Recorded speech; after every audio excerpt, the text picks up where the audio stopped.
تعالوا بينا مع بعض نعمل احلى والذ حاجه حلوه ممكن نعملها في 5 دقايق بس. بجد يا جماعه رهيبه، حرفيا طعمها في منتهى الجمال، وما خدتش مني فعلا غير 5 دقايق في المطبخ وطلعنا بالجمال ده. تعالوا بينا مع بعض النهارده هنعمل احلى ترند، ده الترند التركي. كازان ديبي او المهلبيه التركي، بجد رهيبه طعمها حلو جدا.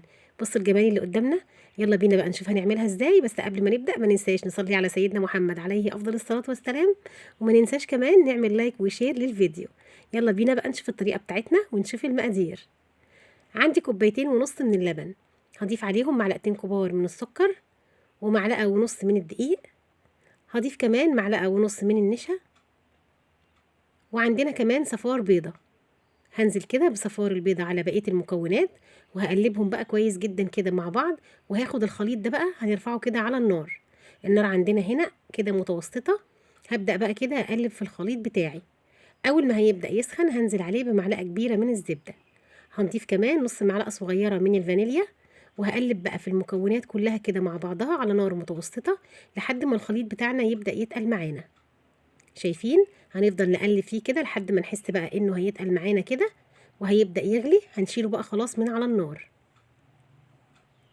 بصوا هنا القوام بيبدأ يتقل معايا ازاي، اهو بيبدأ يغلي معانا خلاص كده. هنشيله من على النار وهنغطيه بقى علشان وشه ما ينشفش.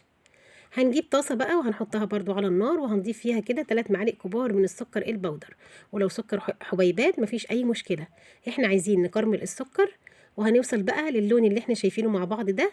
وخدوا بالكم علشان السكر ممكن يتحرق معانا على طول. اول ما السكر بقى هياخد اللون البني الجميل اللي قدامنا ده، هجيب مغرفه كبيره او معلقه كبيره كده مليانه من الخليط، وهنزل بيها كده على الكراميل. هفرد كده الخليط فوق الكراميل بالشكل ده، وهجيب بقى بقيه الخليط بتاعي او بقيه المهلبيه وهنزل بيها بقى على الكراميل زي ما احنا شايفين مع بعض كده. هنزل بقى بالخليط كله كده وافرده بالشكل ده. خلاص نزلت كده بالمهلبيه كلها. هبدا بقى كده افردها بالراحه بالمعلقه. طبعا النار هنا زي ما قلت لكم اقل من المتوسطه. هنسيب الخليط ده بقى كده يغلي كده حوالي على 3 دقايق على النار. بعد كده هشيله بقى من على النار وهسيبها تبرد، وهدخلها التلاجة نص ساعة بس لحد ما تتماسك. بعد كده بقى هنطلعها من التلاجة بالشكل اللي قدامنا ده. شايفين تماسكت اهي وبقت حلوة جدا.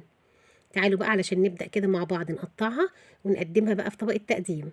بجد يا جماعة مش قادرة اقول لكم كانت حلوة قد ايه، ناعمة وكريمية وحلوة جدا، طعمها بجد خطير. فعلا الترند ده يستاهل ان هو يبقى احلى والذ ترند. تعالوا بقى ناخد قطعة كده ونلفها زي ما هما بيلفوها ونحطها بقى كده في طبق التقديم. بصوا بقى يا جماعة الجمال، شايفين شكلها عامل ازاي؟ بجد احلى حاجة حلوة ممكن تجربوها. بصوا بقى شايفين؟ حلوة جدا. عندنا بقى اي مكسرات، فستق او بندق او اي مكسرات، اي صوص كراميل، اي صوص شوكولاتة، عندنا اي حاجة موجودة عندنا ممكن كده نحطها عليها، نزوقها بس كده فوق الوش. وممكن كمان تتاكل كده من غير اي حاجة، هي حلوة جدا. انا كان عندي كيس الكراميل ده موجود عندي، فحطيت منه كده عليها. ومش قادره اقول لكم بقى كان طعمها حلو قد ايه، ناعمه وكريميه وطعمها لذيذ. تعالوا ناخد قطعه كمان كده ونحطها في طبق التقديم. دي بقى مش هنلفها زي الاولانيه، دي هنحطها كده بالشكل ده في الطبق، وهنضيف عليها برضو من صوص الكراميل. بجد رهيبه، احلى حاجه حلوه ممكن تجربوها، ما بتاخدش وقت خالص، وبتطلع بالجمال اللي احنا شايفينه ده. بجد وصفه حلوه جدا. شايفين بقى؟ بصوا شكل الطبق بتاعنا عامل ازاي. بجد يا جماعة والله حلوة جدا، ما يتشبعش منها فعلا. شايفين؟ يلا جربوها وقولوا لي بقى رأيكم ايه. وما تنسوش تعملوا لايك وشير للفيديو لو الفيديو عجبكم.